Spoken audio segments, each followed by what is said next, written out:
Assalamualaikum warahmatullahi wabarakatuh. Perkenalkan nama saya Alfian A dengan NIM 236501114 kelas C. Baiklah, di sini saya akan menjelaskan tentang pertemuan 3 sampai pertemuan 7. Yaitu kalau pertemuan 3 yaitu pendahuluan perkembangan teknologi informasi telah mendorong lahirnya aktivitas hukum di ruang digital, interaksi, komunikasi, dan transaksi elektronik memerlukan pengaturan hukum yang mampu menjamin kepastian dan perlindungan hukum. Hukum siber, cabang hukum yang mengatur aktivitas dan hubungan hukum melalui sistem elektronik. Tujuannya menciptakan kepastian hukum, melindungi hak pengguna, serta mencegah penyalahgunaan teknologi informasi. Ruang lingkup hukum siber mencakup transaksi elektronik, perlindungan HKI digital, perlindungan data pribadi, kejahatan siber, keamanan sistem informasi, serta etika dan tata kelola internet. Pendekatan keamanan dilakukan melalui pendekatan hukum, teknologi, dan sosial etika sampai etika secara terpadu untuk menciptakan lingkungan digital yang aman. Perkembangan hukum dan tujuan UU ITE Siber Indonesia. Perkembangan hukum siber Indonesia dimulai dari era pra-regulasi berkembangan pada masa reformasi hingga lahirnya UU ITE tahun 2008 dan revisinya pada tahun 2016 sebagai penyempurnaan regulasi. Tujuan UU ITE memberikan kepastian hukum transaksi elektronik, melindungi kepentingan nasional secara mencegah penyalahgunaan teknologi informasi di ruang digital. Pertemuan keempat, pendahuluan. Perkembangan teknologi informasi mendorong lahir aktivitas hukum di ruang digital, interaksi, komunikasi, dan transaksi elektronik, pengaturan hukum yang mampu menjamin dan perlindungan hukum. Asas-asas penting dalam hukum pidana siber. Tantangan yuridiksi, kejahatan siber tidak mengenal batas wilayah, bersifat virtual, dan melibatkan banyak negara dalam satu kasus. Locus dan tempus delicti. Locus delicti adalah tempat terjadinya tindak pidana, sedangkan tempus delicti adalah waktu terjadinya tindak pidana. Keduanya penting untuk menentukan hukum yang berlaku. Asas legalitas. Tidak ada pembuatan yang dapat dipidana tanpa dasar hukum yang telah ada sebelumnya dan hukum pidana tidak berlaku surut. Asas berlakunya hukum pidana. Indonesia mengenal asas teritorial, nasional aktif, nasional pasif, dan asas universal. Pengecualian internasional. Beberapa pihak memperoleh imunitas berdasarkan hukum internasional, menambah kompleksitas yudiks. Pertemuan 5, pendahuluan. Kemajuan teknologi informasi selain membawa manfaat, juga memunculkan berbagai bentuk kejahatan baru.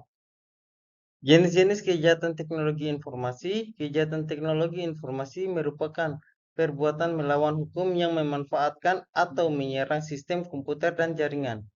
Kategori kejahatan TI, kejahatan dengan komputer sebagai target dan kejahatan dengan komputer sebagai alat. Motif kejahatan TI, motif ekonomi, politik, sosial, psikologis, dan ideologis.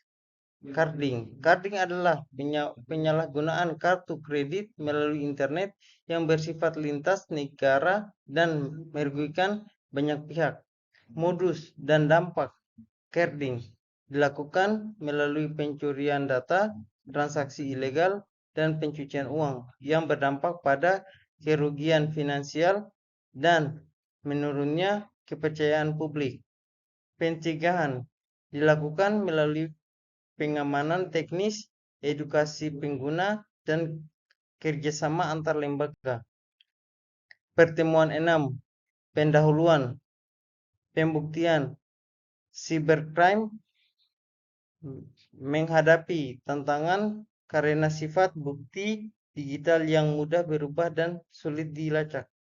Mekanisme pembuktian cybercrime, masalah pembuktian digital. Data dapat dimanipulasi, identitas pelaku anonim, dan lokasi tidak jelas. Sistem pembuktian pidana. Indonesia menggunakan sistem pembuktian menurut undang-undang secara negatif, yaitu alat bukti yang sah dan keyakinan hakim. Alat bukti elektronik UU ITE mengakui informasi dan dokumen elektronik sebagai alat bukti yang sah. Syarat bukti elektronik: bukti harus utuh, asli, dapat diakses, dan dapat dipertanggungjawabkan. Digital forensik digunakan untuk menjaga keabsahan bukti melalui proses pengumpulan, preservasi, dan analisis. Pertemuan 7. Pendahuluan. Keabsahan alat bukti elektronik ditentukan oleh pemenuhan syarat formil dan material. Keabsahan alat bukti elektronik dan persidangan. Yang pertama, syarat formil. Sistem elektronik harus andal dan penggeledahan serta penyitaan dilakukan sesuai prosedur hukum yang berlaku. Yang kedua, bentuk penyajian bukti. Bukti dapat disajikan dalam bentuk asli atau hasil cetak, tergantung efektivitas penyampaian di persidangan. Yang ketiga, sky of custody merupakan dokumentasi perjalanan bukti untuk menjamin integritas dan keasliannya. Yang keempat, peran saksi ahli. Saksi ahli digital forensik membantu hakim memahami bukti teknis dan memastikan keabsahan bukti. Kesimpulannya yaitu hukum siber hadir sebagai respon atas perkembangan teknologi informasi dan aktivitas di ruang digital. UU ITE menjadi dasar hukum utama dalam mengatur transaksi elektronik dan penanggulangan kejahatan siber di Indonesia. Kejahatan siber bersifat lintas batas sehingga membutuhkan pemahaman yuridiksi dan asas hukum pidana. Penegakan hukum cybercrime sangat bergantung pada keabsahan alat bukti elektronik dan dukungan digital forensik. Dengan regulasi dan kerjasama yang baik, keamanan dan kepastian hukum di ruang digital dapat terwujud. Mungkin itu saja yang bisa saya sampaikan. Mohon maaf bila ada salah kata. Billahi taufiq wal hidayah. Wassalamualaikum warahmatullahi wabarakatuh.